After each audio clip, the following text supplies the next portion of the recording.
Every time I do an interview, I just think I can't do this to myself again. I know I'm gonna sound stupid. I know it's not gonna be as articulate as it is in my mind. I'm always very self-conscious of my intellect because I didn't finish school. I dropped out of middle school and You're highly articulate. Não é a primeira entrevista em que eu vejo a Jennifer Lawrence se definindo como essa pessoa intelectualmente abaixo da média. Claro que é natural que diante da Viola Davis ela se sinta intimidada, mas já vi Jennifer Lawrence trazendo isso em outros contextos e isso me fala muito sobre como ela se enxerga e como, inclusive, você, mulher que está me assistindo aqui, pode se enxergar por ter sido definida por algum contexto maior que você. Isso acontece quando você passa tempo o suficiente num ambiente que supervaloriza um tipo de qualidade e que tem sempre alguém ali disposto a te lembrar de uma forma ou de outra que aquilo falta em você. Talvez você se sinta menos porque alguém te ensinou a sentir menos. E isso não precisa ter sido diretamente, mas até de formas indiretas, sabe? Aprendendo. Se aquelas pessoas são boas nisso e elas são valorizadas e eu não sou, significa que eu estou abaixo. Só que o problema não é você ter uma fraqueza.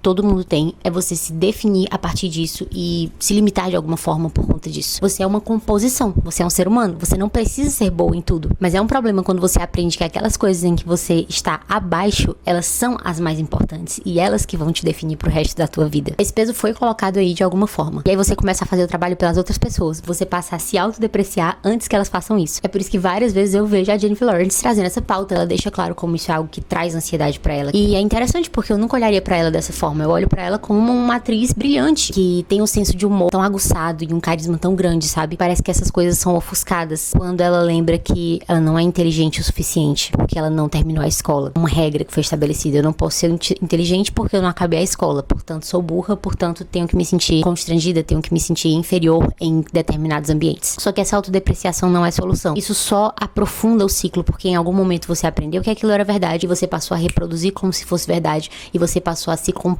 como se aquilo fosse verdade. Você precisa lidar com isso com gentileza, identificar o contexto em que isso foi instalado na sua vida. Você começa a entender de onde vem esse padrão e para de aceitar como verdade tudo daquele contexto. E ainda que você reconheça uma fraqueza, você entende que você não é só aquilo, você não é só o que aquele ambiente ou aquela pessoa decidiram sobre você. Então, você não é o que te fizeram acreditar. Provavelmente tem muito mais qualidades do que você consegue definir.